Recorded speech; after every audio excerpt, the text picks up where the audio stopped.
folks, JuniorDeBoss here, coming at you with another World of Warcraft add-on video. And today we're going to be talking about Leatrix Plus.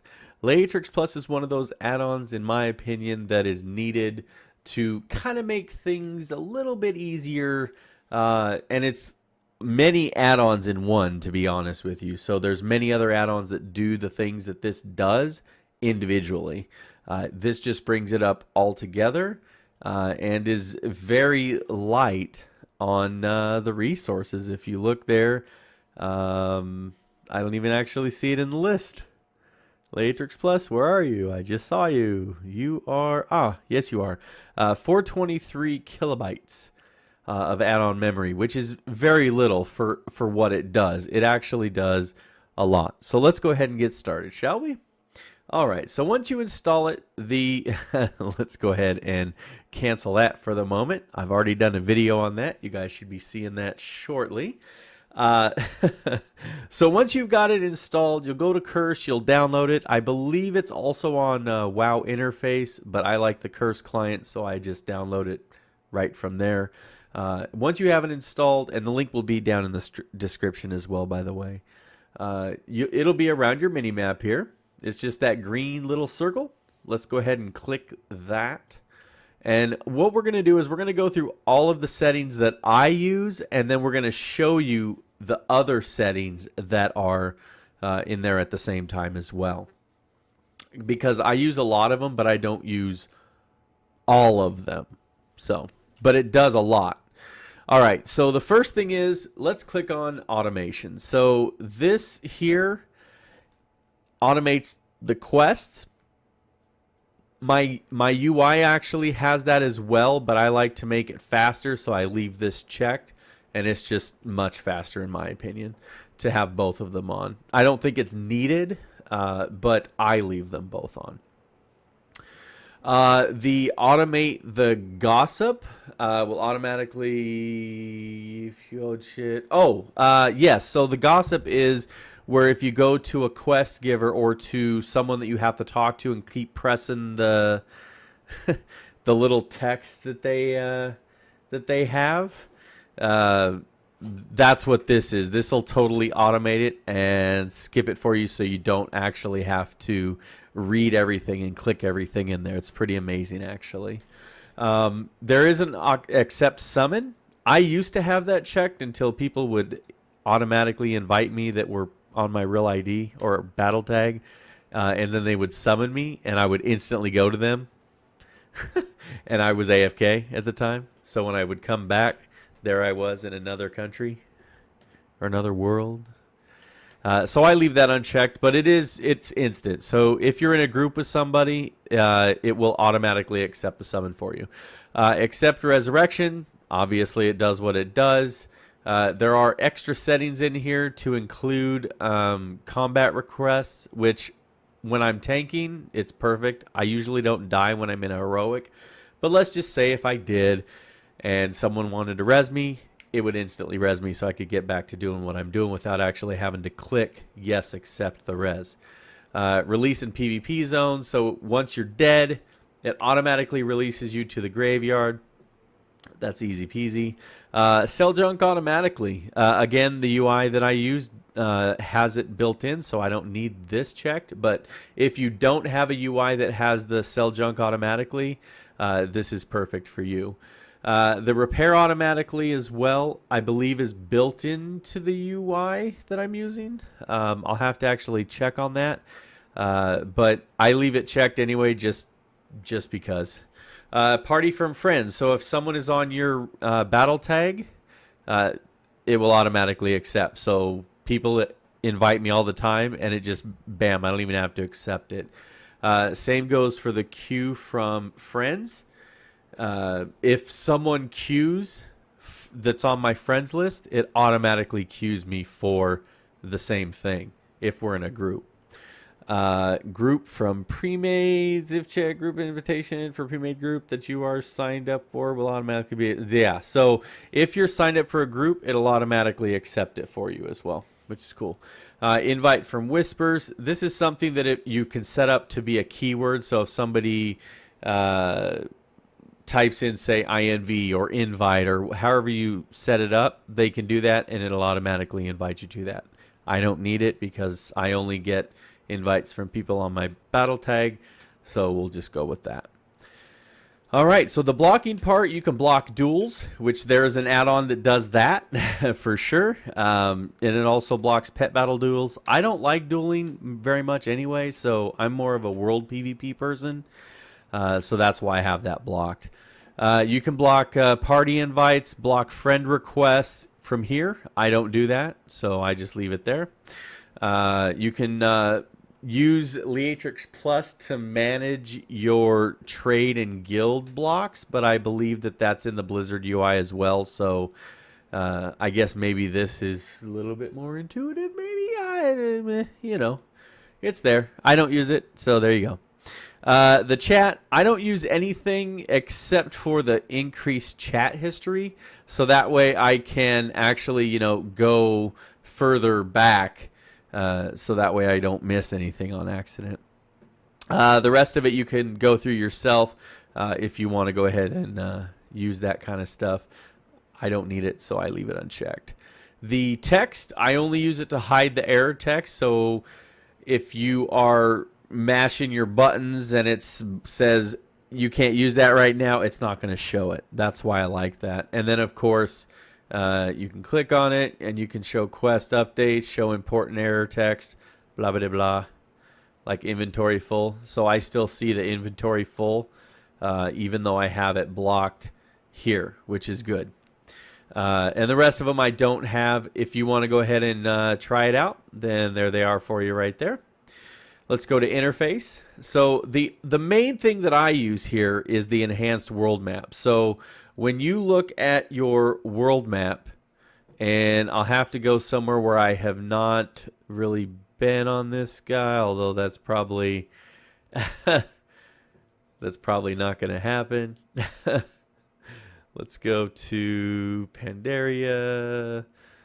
No, I think I've pretty much been everywhere. But what it does is it will unmask everything. So, you know, in the vanilla, not really vanilla experience, but in the map experience, if you don't have any add-ons, if you have not been there, you cannot see any of this kind of stuff.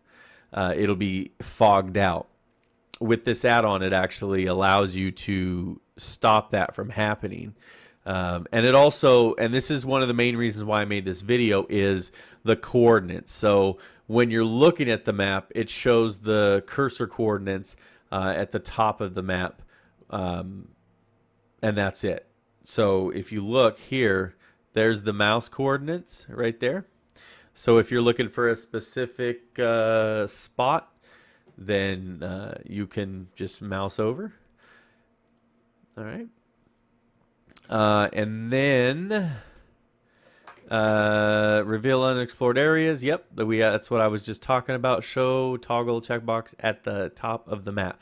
So I don't need this to show the checkbox because I liked it to always be reveal unexplored. So there you go. So we'll just go ahead and leave that unchecked. You can customize the mini map if you want to. I have it's part of my UI, so I would never do that. Manage tooltip. I used to use this actually until the tooltip in this add-on, the UI that I'm using, which is Sync UI. I used to use this until he updated the current version of the tooltip, so I no longer use that anymore. I would like to make the tooltips just a little bigger, but at this point it's really null and void. I don't need to. But with this, you can if you want to. The vanity controls. So with the vanity controls, they are right here is really what it is. So if you want to show the helm and show the cloak, you can. I personally don't, and I like that I can just come in here and click it rather than actually having to go into the interface and turning it off there. You could show the volume slider for the volume controls. I don't do that. Auction controls, I don't use that either because I use Trade Skill Master. Show the dress up buttons. Oh yeah, so if you are, I probably have to do it from here. Let's do it here. So in the dressing room, right, the stress up buttons, you can go nude, you can reset, and if you want to remove the tabard, then you just press tabard and it removes the tabard so that you can see, just the gear itself, which is kind of neat. So if you want to start from scratch and just start fresh, then you can just go like this, and maybe let's add this and this and this. Well, that's kind of neat, actually. I might want to save that. Yeah, that's that.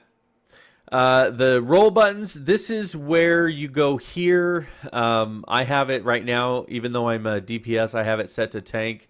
And I have the saved rolls here already clicked.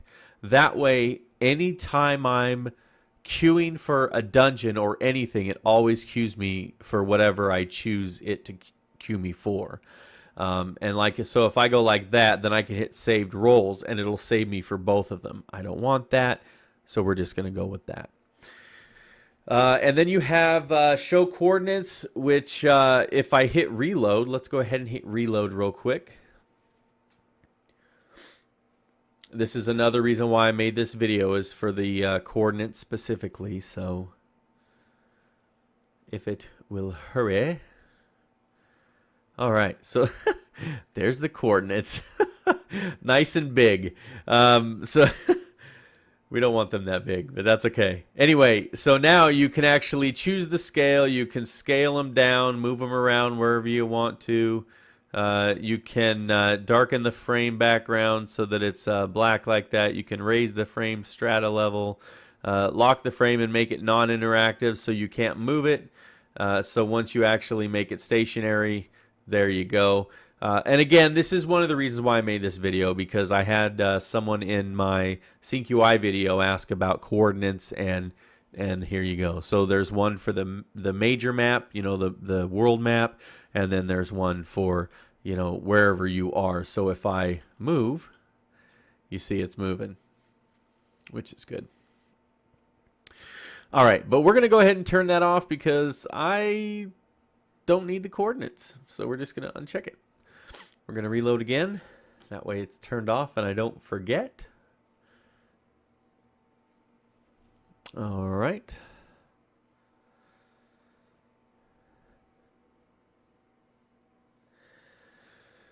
All right. Just a little bit more to go, folks.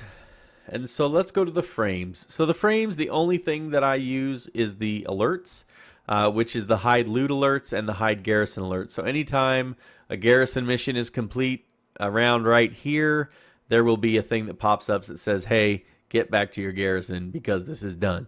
I don't care about that. I'm in my garrison most of the day anyway, so I just leave it like that. And then, of course, the hide loot alerts, which obviously is, hey, I won this item. I don't care if I won the item. I know I won it by looking at the loot here. So there you go. The rest of it is other features that are pretty great. If you are using no UI, like say the hide the griffins, you like the standard Blizzard UI, but you don't want the griffins, there you would press that right there. Hide the bodyguard gossip. So if you have a bodyguard with you all the time and you're sick of hearing them or seeing them in your little chat window because they talk a lot, which they usually do, just hit that. I think you'll have to do a reload. Yep, so you'll do a reload and then bam, it'll be gone. The rest of them you can mess around with as you choose. And then there was system. So I don't care for any of this stuff except for two, obviously. The max camera distance, which is so I can zoom out as far as I want to, pretty much. And then you can enable the viewport, you can shader effects, silence rested emotes, blah, blah, blah. I mean, you can pretty much go through, skip cinematics. I don't need that because my UI does that already. And then I have disable loot warnings, which again, I won't see any of the loot warnings at all. And that's part of the frames as well. So, and then there's settings. All right, so you have the show minimap button. So if I take it off, it obviously is not going to be there. And then I have the show option tooltips just so I can, deal with tooltips and whatnot. The rest of it I don't worry about. So as you can see, it uses 422 KB of memory, which is not too bad actually for all that it does. Like, there's literally probably 6 to 7 add-ons or more in this one add-on, and I'm here to tell you that they update it all the time. They update it quite frequently. So make sure that you get it over on Curse. Hopefully it was helpful, and if there's any other videos that you guys would like to see, just let me know in the comments below. And there we go, folks. Hope you enjoyed the video. Don't forget to hit that subscribe button if you're new to the channel. You can also hit me up on Twitter at JuniorDeBoss TV. If you have more time, check out my last video by clicking here. And JuniorDeBoss out.